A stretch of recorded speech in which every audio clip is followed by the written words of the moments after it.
a part of Ahval podcast and video series. And joining me from California, Ryan Gingeris from Naval Postgraduate School, a prominent historian and also an expert on Turkish military issues, defense issues, and organized crime issues.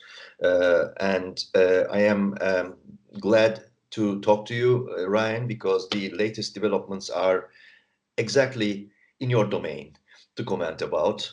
The latest communique or declaration, or some say ultimatum, some say manifesto by 104 ex-admirals, ex-Navy staff members caused quite a stir in Turkey. And the storm is still continuing. Dust hasn't settled yet. There are some repercussions. Um, 10 of the ex-admirals are in police custody, and perhaps more to come. Four more senior figures amongst them have been called to come to the interrogation by themselves within 3 or 4 days. And Erdogan continues this path to uh, comment and take some steps, part of which are basically targeting main opposition CHP party. But it caused quite a stir as well within the opposition camp, E party, CHP, except maybe HDP. So there are political and administrative repercussions out of that. But timing and also the style of the text and what it means, what it aims, the intention with it, etc. I think it requires a sort of a cool-headed analysis at this stage. What do you think? I think there's um, I think there's a lot going on in this crisis, in and beyond just the petition or open letter itself. I mean, you could start with the letter and what it says and how it says it. Fundamentally, it's a call to government circles not to annul the Montreux Convention, and it does so essentially ostensibly on three grounds. One is that it's against the national interest. Two, that it had demonstrated a value in the Second World War in preserving Turkish neutrality. And three, and perhaps probably really the key here, is that it is a key legacy of Mustafa Kemal Ataturk, the founder of Turkey. And this is, by the way, a cliche that you hear a lot in contemporary discussions um, of maritime issues. For example, with discussion of Lausanne and any kind of annulment or renegotiation of the Treaty of Lausanne of 1923, specifically with respect to the islands in the Aegean and the Mediterranean, as well as broader relations with Greece. You have former military officers, among them being signatories of this letter, saying you can't renegotiate it. This is one of Ataturk's greatest victories, and this is a term that's used in the letter, zafer. It is Ataturk's. It is a victory of Ataturk's. It also references issues regarding regarding secularism within the ranks, particularly the issue of perhaps members of the active officer corps participating in religious affairs, which is sort of, I think, in some ways amplifies this issue with respect to Ataturk as well. That's a text, and I think then you kind of have to zoom out in terms of the broader context of this being undersigned by a really large number of former admirals, a handful of whom are rather prominent media personalities, the most prominent of which being Cem Gurdeniz, who is the reputed father of the so-called Mavi Vatan or Blue Homeland Initiative. These are individuals with pretty profound nationalist credentials, people who very much represent, in many ways, the makings of the contemporary Navy, the present-day Navy in Turkey. That in and of itself, I think, is pretty significant, the fact that these 104 individuals would come together to undersign this. Now, I have to say, just as a personal note, I missed the fact that Gurdeniz had undersigned this letter. I mean, his name comes down rather in the middle of the draft, and I initially thought he had not signed it, so I was somewhat confused that he had been arrested, and went back, and there he was. His name was indeed on the list. And so I think that kind of gets to a third issue, which is the increased presence of former military, not just naval, officers within Turkish media today, and as a force that both amplifies government policy, as a kind of cheerleading element, especially in the use of military force and the execution of military policy, but also as a driver in trying to influence foreign policy. And front and center here is the Blue Homeland Initiative, which is the centerpiece of maritime policy now in Turkey, and has been a kind of a campaign from both inside the Navy, but also most importantly from outside the Navy, on the part of former admirals. And so, what all of these different issues portend for the future of foreign policy, domestic criticism of the administration, and more generally, sort of civil military relations. I mean, now it's hard to say, but clearly there are some changes afoot. Mm-hmm. Big changes probably are afoot. And as you mentioned, there are two aspects in the text. And one is about the Montreux Convention, Kanal Istanbul. Second one is the sort of rather ambiguous, formulated part in which these ex-admirals sort of indirectly criticize the perhaps what we can call Islamization of the army, when one high-rank officer is pictured as praying with a sort of the robes. The term is robes. Exactly, robes. And but in the background there are two things, and many people point out to this part actually as more important, that caused worry and concern amongst these ex-admirals, is that some changes were made in the bylaws of military schools, and some references limiting the acceptance of students with reference to their religious backgrounds, etc. And again, Atatürk's legacy, they were lifted. And second is something that's pointed out by Metin Gürcan, who was one of the founding members, an ex-officer as well, Land Forces, founding member of Deva Party. And he's pointing out a change in an official gazette, March 5, the sort of personal staff law that's changed, so that up until now, all these appointments and sort of administrative power was within the General Chief of Staff. It was their jurisdiction. And both commissioned officers and the officers in duty are now falling into the jurisdiction of the Ministry of Defense. And Gürcan claims that this caused even deeper concern. What do you think about these two aspects? I think it's certainly in the background, and you can add other issues too that I think kind of form. First one is about what we can say Islamization. Second part is what we can say is sort of power.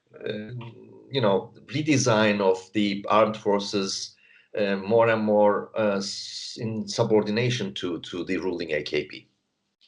I would, on the latter point, I would sort of refine to say that it's not simply about the AKP, it's about Hulusi Akar. And that I think an important component in this development, and this is ongoing, with decisions that have been made every summer with respect to promotion and retirement, that over the last several years, specifically since 2016, Hulusi Akar has made his mark in making this his officer corps. And among the attributes of this new officer corps is the promotion and the forced retirement of officers, depending upon whether or not simply their performance, but whether they're seen either as politically loyal, attracting too much attention. Certainly been a sense of speculation that he has particularly gone after the Navy and trying to rein in what is an emerging component of the armed forces that previously was somewhat secondary to the land forces, but is now gaining that much more influence over the direction of not just military policy, but foreign policy. So I think that's one element of it. So I think it's not just about the AKP, it's about Hulusi Akar. And so one way of reading this event, and again, this is highly speculative, is that this is as much a challenge to the AKP administration as it more narrowly is to Hulusi Akar. Since this is essentially, somebody who is, as a former member of the uniformed military, rather esteemed one, these are issues that conceivably he should be raising. I mean, at least this is how one could interpret it. The Islamicization component, I think, is an element that I think has rankled the certainly retired members of the military for quite a while. One could say this even predating 2016.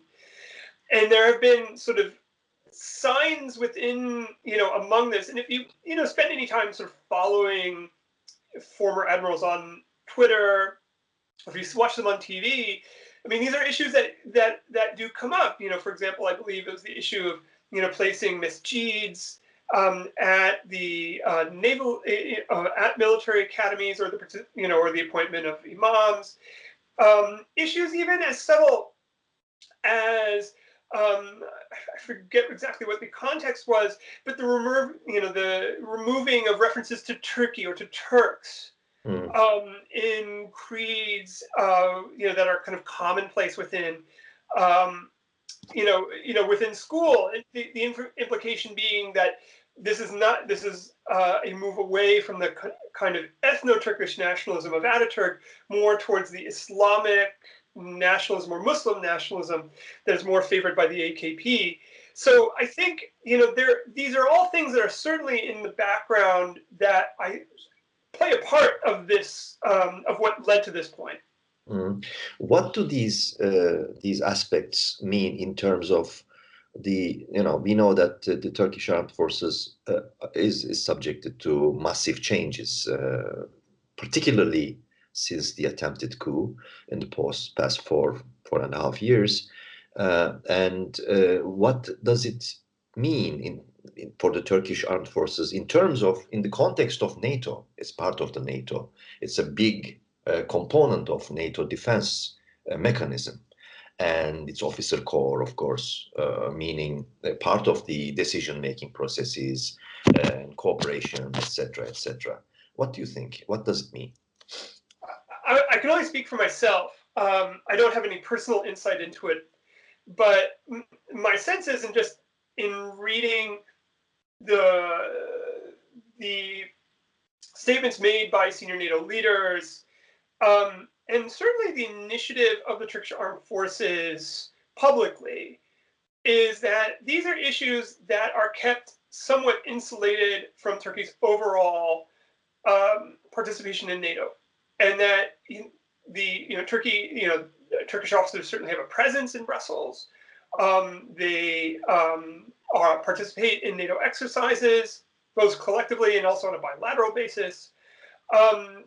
There's, formally speaking, no change. And I think that the way in which, this is seen perhaps on the NATO side, again, sort of reading it from the perspective of how senior NATO officials have presented it, is that these are domestic issues that don't necessarily radiate into the interoperability of NATO. Doesn't affect mill-to-mill relationships between the various NATO members. What it has to do with the effectiveness of the armed forces, or what it pretends in terms of the future capacity of the armed forces, it's difficult to say. But now, if these changes are, as the way many people analyze, including yourself, that sort of with the chasing away or the purging of what many people see as Gülenist segments within the Turkish armed forces, but including also many others, pro-NATO segments, pro-West segments, etc., etc. And if these changes now that we observe are telling us that Turkish armed forces will be having a sort of a prominent supra identity as a Muslim army, with the emphasis on Sunni Muslim identity, that will be quite a different situation now, because within NATO you will have these articulated parts upon an army. Don't you see this as a new challenge, new era, something to maybe a lot of people will start thinking about? Yes and no. I mean, I think it's important to think about the Turkish armed forces in general as something other than simply a fighting force. It's a nation-building organization, and it has been that since, for a long time, going back to the early stages of the Turkish Republic, and in some ways going back to, the late Ottoman period. It is an institution that more than anything is to instill values and a sense of identity tuned to the key of, ideology in Ankara, right? And that has evolved considerably over time. And so this is in some ways not that new. I mean, there has been a long, slow drift in terms of how identity politics has changed within the military and the officer corps. And that's one component. And the other component too, and I think this is becoming more and more clear over time, is that there are essentially two militaries. There is the military that is still largely used as a way of shaping identity among, historically conscripts, people as an institution that emits value, or sort of that shapes values of civilians, as well as a kind of as a model for Turkish citizenship, which is arguably not as engaged in foreign policy as we think, right? Instead, when we look at what, Turkish foreign policy and Turkish, military adventurism is, actually constitutes, it's a relatively small segment of the military. It's special forces, it's segments of the Air Force, most notably the drone corps. It's the emerging Navy, which is, far more technically savvy, far more emphasis upon the use, increasingly, of, a far more professionalized segment of the overall military class. So in some respects, this, the politics of all this, again, may be somewhat insulated, depending on what segment of the military you're talking about. But the truth of the matter is we don't really know yet. We don't know to what extent these sorts of controversies, or whatever sort of rifts they create, actually radiate into the operational capacity of the military, especially since that segment that is so active is a relatively small one. Mm-hmm. We don't know yet, you said. Then my final question is, is the era of the Turkish armed forces as the guardian of the the Republican system as we know it, sort of ultra secular structure, is that era over? If we see the latest communique, the declaration by the ex-admirals as the perhaps the last desperate attempt for a heads up, for a wake up call, or is it wrong? I don't know. I mean, I'm a really bad fortune teller, especially when it comes to sort of the state of Turkish affairs. Is this a breaking ground? Let me rephrase it. Are we on a sort of a breaking point? I mean, if you were to consider it this way, I mean,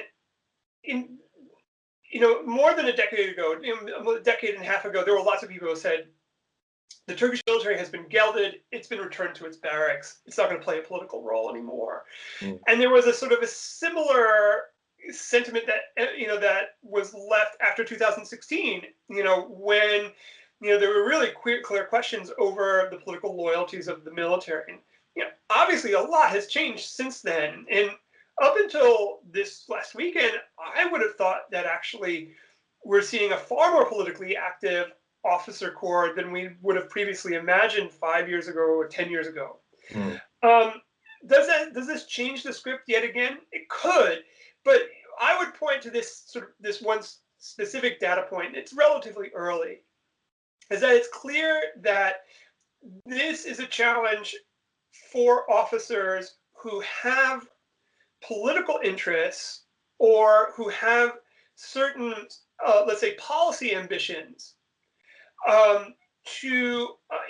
for them to be able to navigate what are really sort of quite deep-seated tensions in domestic politics, balance those with what they think are the overarching, greater issues of foreign policy. And who I'm thinking of specifically here is Cihat Yağcı. Mm-hmm. He did not sign this letter. He has remained rather quiet, although he evidently sent a text message late last night to a talk show basically saying that he's not going to get involved in domestic politics, mm-hmm. and that what is most important is foreign policy. And mm-hmm. someone like him certainly, exemplifies the ability of at least some officers to split the difference. I mean, one issue that, very briefly kind of comes to mind is when he had his famous interview after he was forced to resign. He went out of his way to say that issues, for example, of the reconversion of the Hagia Sophia into a mosque was an issue that was not of his concern. This was actually an issue of the national will. That was what he had said. And then when he talked about his own ideological leanings, he called himself milli ve yerli, somebody who is national and local, which, as many of you, I'm sure, out there know, is a slogan of the AKP. Right. So this is somebody who's demonstrated a degree of savviness, somebody who will likely survive this new round and will remain influential, whether he's influential at the margins or more within the core of the officer corps, we're going to have to see. Is Erdogan right when he and his team, his administration, keep building their narrative on the coup still as a risk, still as something on the horizon, in the wake of this declaration? What do you think? Is the coup still on the agenda for somehow today? I don't know. I mean, and I'd be loath to even guess. I mean, we were also wrong in 2016 when lots of us thought this would have been impossible, right? And it happened. So, right. but I don't know. It's hard to tell. Thank you, Ryan Gingeras, for this conversation, for these comments, and we'll continue this debate. I think this conversation. This is a developing story still. Thank you.